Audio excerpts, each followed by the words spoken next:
Mari kita satu dalam doa. Tuhan, kami mengucap syukur buat setiap penyembahan yang boleh kami naikkan, setiap doa yang boleh kami ucapkan. Tuhan, kalau pada saat ini kami akan mendengarkan sebagian daripada firman-Mu. Tuhan, berkati Tuhan hamba-Mu yang berbicara, agar kiranya hikmat-Mu yang mengalir Tuhan dalam hati dan pikirannya. Tuhan, berkati juga untuk kami yang mendengar Tuhan. Berikan hati seorang hamba Tuhan dan juga telinga seorang murid Tuhan, agar setiap benih yang ditaburkan boleh berbuah Tuhan. Terima kasih Yesus, terima kasih Roh Kudus, kami berdoa mengucap syukur, haleluya, amin. Shalom saudara-saudara, puji Tuhan. Hari ini kita memperingati hari kenaikan Tuhan Yesus Kristus di dalam ibadah online bersama Youth GBI Jalan Mutiara. Kita berdoa biarlah firman Tuhan yang memperbaharui kehidupan kita, sehingga kita boleh sungguh-sungguh hidup di dalam Tuhan, menggenapi maksud dan rencana Tuhan, menggenapi firman-Nya dalam kehidupan kita. Oleh sebab itu kita akan membaca firman Tuhan dari Ibrani 4 ayat 14 sampai dengan ayat yang ke-16. Demikian firman Tuhan, Ibrani 4 ayat 14 sampai dengan 16. Karena kita sekarang mempunyai imam besar agung yang telah melintasi semua langit, yaitu Yesus anak Allah. Baiklah kita teguh berpegang pada pengakuan iman kita. Sebab imam besar yang kita punya bukanlah imam besar yang tidak dapat turut merasakan kelemahan-kelemahan kita. Sebaliknya, sama dengan kita, ia telah dicobai, hanya tidak berbuat dosa. Sebab itu, marilah kita dengan penuh keberanian menghampiri tahta kasih karunia, supaya kita menerima rahmat dan menemukan kasih karunia untuk mendapat pertolongan kita pada waktunya. Saudara-saudara yang dikasihi oleh Tuhan Yesus Kristus, firman Tuhan berkata bahwa Dia adalah imam besar agung kita. Dia adalah Yesus anak Allah. Kita berpegang teguh kepada iman percaya kita itu. Ketika banyak orang tidak mempercayai Dia, bahkan ada orang-orang yang menangkap Dia, yang menjatuhkan hukumannya, para pemimpin-pemimpin agama saat itu yang bersama-sama dengan pemimpin Kekaisaran Romawi, dalam hal ini Pontius Pilatus, mereka menangkap Tuhan Yesus karena mereka tidak percaya Yesus adalah anak Allah. Tapi kita, orang-orang yang percaya kepada Dia, kita berpegang teguh kepada iman percaya kita itu, sehingga kita bisa mengenal Dia sebagai imam besar agung yang bisa merasakan kelemahan-kelemahan kita. Karena apa? Dia yang adalah sungguh-sungguh Allah menjadi sungguh-sungguh manusia. Dia sungguh-sungguh Allah. Dia adalah Allah dan Dia menjadi manusia, sungguh-sungguh manusia, tidak berpura-pura. Artinya Dia bisa merasakan segala kelemahan manusia. Manusia yang hidup di dalam pencobaan, manusia yang hidup di dalam kekhawatiran, dalam kegelisahan, dalam ketakutan, dalam kesedihan, Dia bisa merasakan itu. Makanya Dia disebut sebagai pengantara agung kita, sebagai imam besar agung kita. Dia artinya Dia bisa menjadi teladan bagi kita. Sebagaimana Kristus menang, kita juga menang. Dia yang juga merasakan kelemahan, tetapi Dia bisa memilih kehendak Allah, dan Dia menang. Kita juga bisa menang. Kristus yang adalah Allah, tetapi Dia menjadi sungguh-sungguh manusia. Manusia yang bisa merasakan kelemahan sama seperti kita. Kalau tidak sama seperti kita, Dia menang, kita tidak bisa menang. Tapi karena Dia menjadi sama seperti kita, yang bisa merasakan kelemahan-kelemahan kita, maka kalau Dia menang, kita juga bisa menang. Kuncinya apa, saudara-saudara? Kuncinya bukan karena kealahannya, kuncinya karena ketaatannya. Saudara-saudara, di Ibrani 4, tadi kita baca Ibrani 4. Kalau kita baca pasal selanjutnya, Ibrani 5 ayatnya yang ke-7, firman Tuhan berkata, dalam hidupnya sebagai manusia, ia telah mempersembahkan doa dan permohonan dengan ratap tangis dan keluhan kepada Dia yang sanggup menyelamatkannya dari maut, dan karena kesalehannya ia telah didengarkan. Jadi ketika dia menjadi manusia sama seperti kita, rekan-rekan, dia merasakan kelemahan seperti kelemahan-kelemahan yang kita miliki. Oleh sebab itu dia mempersembahkan doa dan permohonan dengan ratap tangis dan keluhan kepada Dia, kepada Allah Bapa, kepada Dia, kepada Allah Bapa yang sanggup menyelamatkannya dari maut. Dan doanya itu didengarkan. Bukan karena status Allahnya, tetapi karena kesalehannya. Firman Tuhan jelas mengatakan karena kesalehannya ia telah didengarkan. Jadi rekan-rekan, kalau kita mau memperoleh pertolongan kita pada waktunya, kita harus mengikuti teladan Tuhan Yesus. Tuhan Yesus berjuang di Taman Getsemani sebelum dia naik ke surga di Bukit Zaitun. Dia berjuang di Taman Getsemani. Di Taman Getsemani itu merupakan simbol perjuangan Tuhan Yesus. Berjuang untuk memilih kehendak Allah atau memilih mengikuti kehendak dirinya sendiri. Tetapi Tuhan Yesus menang karena dia berhasil memilih kehendak Allah. Nah, itulah perjuangan yang dilakukan oleh Tuhan Yesus.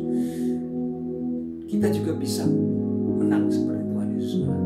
Sebagaimana Tuhan Yesus memilih kehendak Allah, kita juga bisa memilih kehendak Allah. Sebagaimana Tuhan Yesus bisa didengarkan, doanya, ratap tangisnya didengarkan oleh Allah Bapa, doa kita juga bisa didengarkan oleh Bapa. Kalau apa? Kalau kita meneladani Tuhan Yesus, meneladani kesalehan hidupnya. Kesalehan hidup itu menunjukkan bahwa orang memilih untuk taat kepada Allah daripada memilih kehendak dirinya sendiri. Makanya rekan-rekan muda yang dikasihi oleh Tuhan Yesus Kristus, di kitab Wahyu kepada jemaat di Efesus, Smyrna, Pergamus, Tiatira, dan kepada jemaat yang lain, kepada 7 jemaat itu, firman Tuhan berkata, barang siapa menang. Barang siapa menang berarti ada yang menang, ada yang belum menang. Artinya ada kemungkinan menang, ada kemungkinan kalah. Ada kemungkinan orang memiliki kehendak Allah, ada kemungkinan orang memiliki kehendak dirinya sendiri. Kalau kita mau mendapatkan pertolongan kita pada waktunya, kuncinya adalah pilihlah kehendak Allah. Pilihlah untuk menjadi anak-anak yang taat. Pilihlah kesalehan hidup seperti Tuhan Yesus. Tuhan Yesus datang ke dalam dunia ini, itu merupakan bentuk ketaatannya sendiri. Dia taat kepada Allah Bapa untuk menjadi sama seperti manusia. Bahkan manusia yang hina, lahir di kandang domba, sekalipun dia adalah Allah penuh dengan kemuliaan, tapi dia meninggalkan sorga mulia itu untuk menjadi sama seperti kita manusia. Bahkan manusia yang hina, lahir di kandang domba.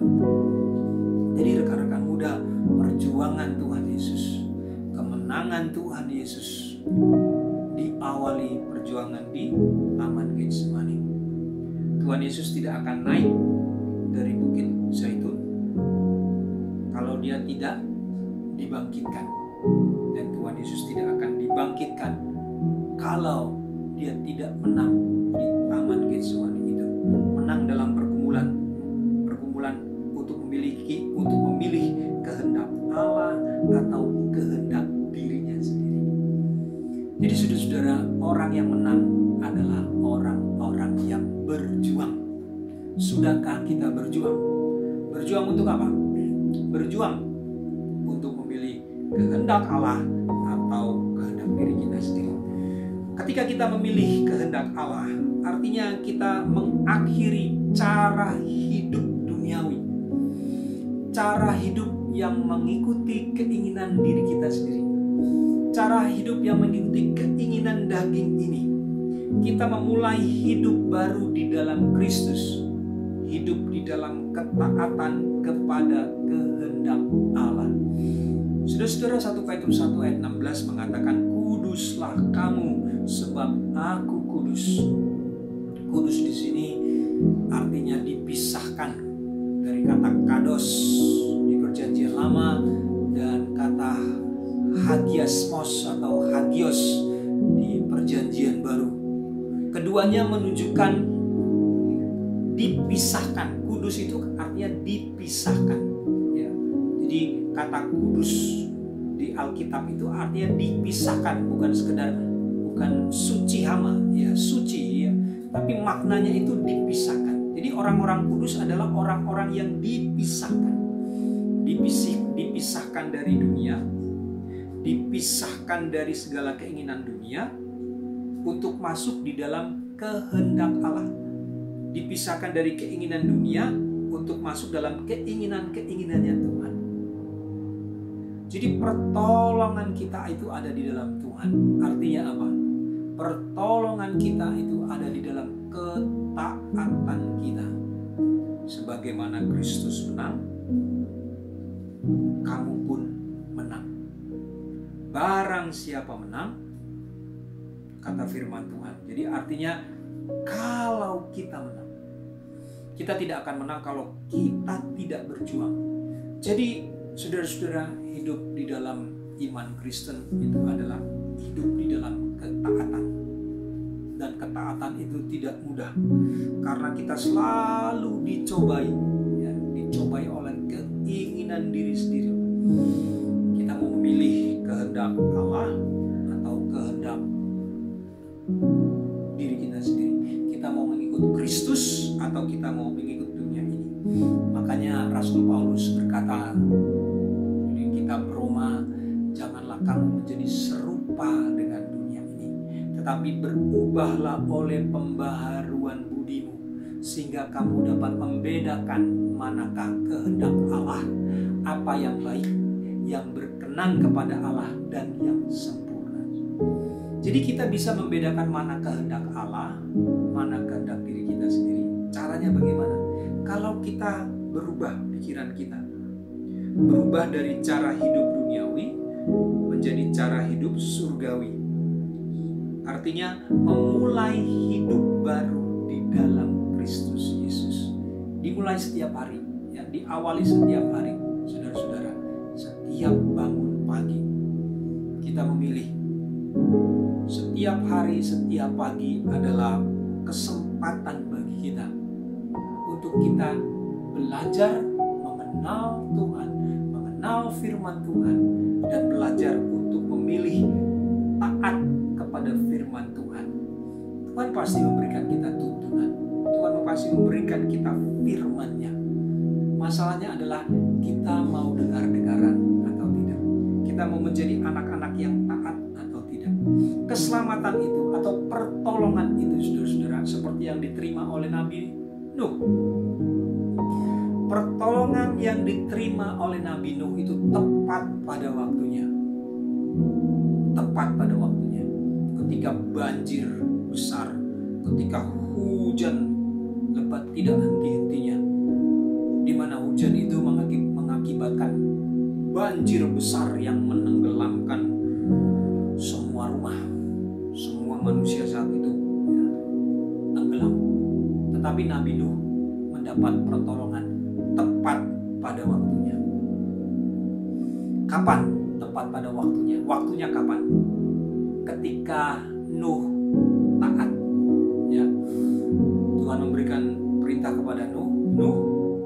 bahtera. Nuh taat. Dia berangkat naik ke gunung buat bahtera. Sebenarnya Nuh punya pilihan untuk mengikuti kehendak dirinya sendiri atau mengikuti kehendak Allah. Kalau dia menggunakan pikirannya sendiri, dia akan berpikir, kenapa buat bahtera di atas gunung? Kenapa tidak buat bahtera di tepi pantai? Bukankah umumnya orang buat bahtera itu di tepi pantai? Tetapi Nuh tidak memilih pikirannya. Nuh tidak memilih kehendaknya. Dia memilih kehendak Bapa. Bayangkan saudara-saudara, membuat bahtera di atas gunung, mudah atau sukar? Membuat bahtera di atas gunung, bukan bahtera kecil, bahtera yang besar di atas gunung, mudah atau sukar? Sudah pasti sukar. Tetapi Nuh memilih taat. Ketika Nuh taat, maka Nuh mendapatkan pertolongan tepat pada waktunya. Kalau kita mau berjuang bersama dengan Tuhan Yesus, kita juga pasti akan memperoleh kemenangan seperti Tuhan Yesus menang. Caranya bagaimana? Kita memilih taat. Taat kepada kehendak Allah, bukan mengikuti kehendak diri kita sendiri. Puji Tuhan, saudara-saudara, biarlah firman Tuhan ini boleh menjadi berkat dalam kehidupan kita, sehingga kita boleh mengenal kehendak Tuhan, mengenal firman Tuhan, dan kita memilih untuk mengikuti apa kata Tuhan, kehendaknya, firman-Nya dalam kehidupan kita. Sekalipun itu sulit, sekalipun itu sukar, tetapi karena kita mengasihi Tuhan, kita memilih untuk taat.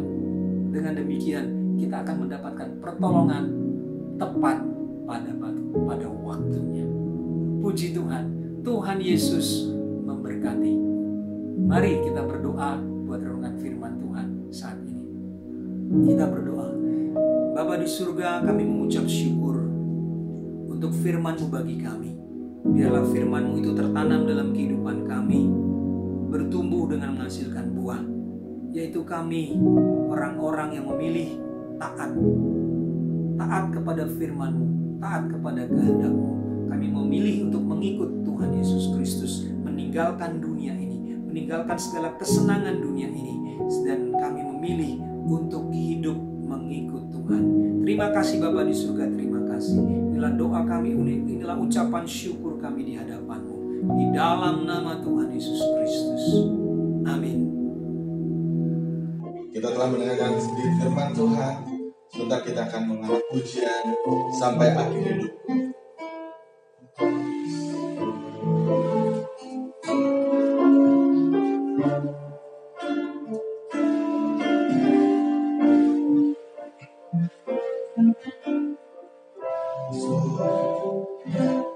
Kini aku percaya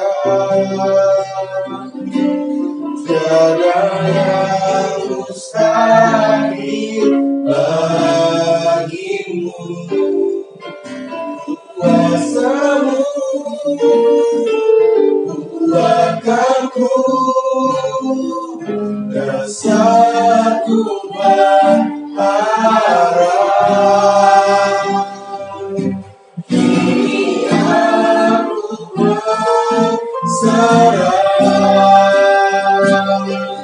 pada rencana-Mu bagiku. Ku ikuti panggilan-Mu, bukan setia sampai akhir hidupku. Yes. Sama-sama katakan, Bapa Engkau mengenal kami Tuhan. Yes. Mengenal-Mu lebih dari siapapun. Engkau tahu ceritaku dan isi hatiku. Yes, tak berubah.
Kami telah menyelesaikan ibadah kami Tuhan, dari awal hingga akhir ini Tuhan Yesus. Kau berkati, Kau tetap berkati kami Tuhan. Kau curahkan berkat-Mu Tuhan bagi kami dimanapun kami berada Tuhan Yesus. Di hari ini Tuhan, kami merayakan kenaikan-Mu Tuhan. Kami yakin percaya berkat-Mu tercurah Tuhan. Sebentar kami akan tetap melakukan aktivitas kami Tuhan. Apapun yang kami lakukan Tuhan, selalu Kau menyertai kami Tuhan Yesus, dimanapun kami berada Tuhan Yesus. Dan kami ingin berdoa Tuhan Yesus untuk negara kami Tuhan, untuk dimanapun Tuhan yang sedang mengalami pandemi virus ini Tuhan, corona Tuhan. Kau yang memberikan jalan Tuhan bagi siapapun Tuhan untuk menyelesaikan segala masalah ini Tuhan Yesus. Permasalahan ekonomi juga Tuhan Yesus yang terjadi pada kami Tuhan Yesus, Kau cukupkan Tuhan Yesus. Yes Tuhan Yesus, kami telah menyelesaikan ibadah kami Tuhan Yesus. Kami berdoa dan percaya, haleluya, amin.